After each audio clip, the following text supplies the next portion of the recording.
गिरावट है।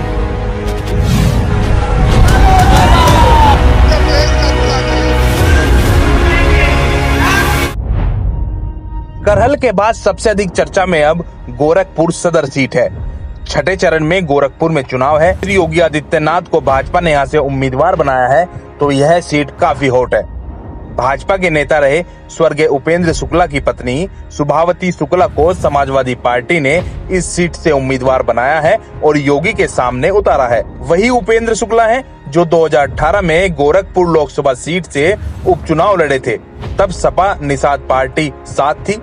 सपा से परवीन निषाद चुनाव लड़े थे और योगी मठ के गढ़ में भाजपा को हार मिली थी। भाजपा 1989 से 1997 तक के विधानसभा चुनाव में इस सीट को लगातार जीतती रही है। हालांकि 2002 के चुनाव में इस सीट से हिंदू महासभा के प्रत्याशी डॉक्टर राधा मोहन दास अग्रवाल लड़े थे, जो उस समय योगी के करीबी थे। उन्होंने भाजपा के उम्मीदवार को हरा दिया था। 2007, 2012 और 2017 की बात करें तो डॉक्टर राधा मोहन ही भाजपा के टिकट पर चुनाव जीते। लेकिन इस बार इस सीट पर योगी आदित्यनाथ खुद मैदान में हैं। गोरखपुर सदर सीट पर करीब 4,50,000 वोटर हैं। जातीय समीकरण की बात करें तो यहाँ कायस्थ करीब 95,000, ब्राह्मण 56,000, मुस्लिम करीब 53,000, क्षत्रिय 25,000, वैश्य 45,000, निषाद 25,000, यादव 27,000, दलित 20,000 है। इनके अलावा पंजाबी, सिंधी, बंगाली और सैनी वोटर हैं। भाजपा से ठाकुर चेहरा यानी योगी खुद मैदान में है, तो सपा ने ब्राह्मण उम्मीदवार उतारा है। हालांकि इस सीट पर यही कहा जाता है कि मठ का प्रभाव जातीय समीकरणों को फेल कर देता है। लेकिन इस बार एक बात अहम है कि पूर्वांचल के ब्राह्मण भाजपा से कुछ नाराज हैं।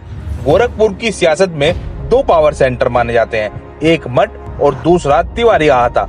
मठ से ताल्लुक योगी का है तो तिवारी आहाता हरिशंकर तिवारी परिवार का है। हरिशंकर के बेटे विनय शंकर तिवारी बसपा छोड़कर सपा में शामिल हुए हैं और अब हरिशंकर तो राजनीति में सक्रिय नहीं है।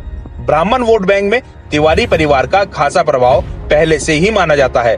अगर पहले की तरह मठ का प्रभाव हावी रहता है तो योगी आदित्यनाथ की जीत में कोई दिक्कत नहीं रहेगी।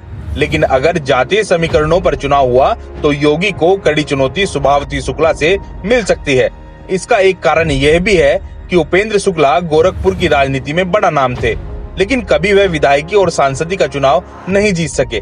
ऐसे में सुभावती शुक्ला के प्रति थोड़ी सहानुभूति भी हो सकती है। वैसे तो निषाद पार्टी का गठबंधन भाजपा से है, लेकिन निषाद वोट बैंक में थोड़ी सेंध सपा की भी है। कांग्रेस ने चेतना पांडे को उम्मीदवार बनाया है। साथ ही आजाद समाज पार्टी के मुखिया चंद्रशेखर आजाद भी योगी के सामने चुनाव लड़ रहे हैं। निश्चित रूप से वह दलित वोट में सेंध तो लगाएंगे ही। बसपा ने मुस्लिम चेहरे शमसुद्दीन को उतारा है। 2017 के चुनाव की बात करें तो भाजपा के राधा मोहन अग्रवाल 60,730 वोट से जीते थे। उन्हें 1,22,221 वोट मिले थे, जबकि कांग्रेस सपा गठबंधन से उम्मीदवार कांग्रेस के सिंबल पर राणा राहुल सिंह थे, जिन्हें 61,491 वोट मिले थे। बसपा उम्मीदवार जनार्दन चौधरी को सिर्फ 24,297 वोट ही मिले थे। जीत का अंतर तब बहुत बड़ा था और इस बार योगी खुद मैदान में है। ऐसे में सपा गठबंधन की राह आसान तो बिल्कुल भी नहीं है। इसलिए ही योगी ने इस सीट को चुना भी, क्योंकि उनके लिए यह सबसे सुरक्षित सीट है। अब देखना होगा कि मठ का प्रभाव कायम रहता है या सपा की रणनीति काम करती है।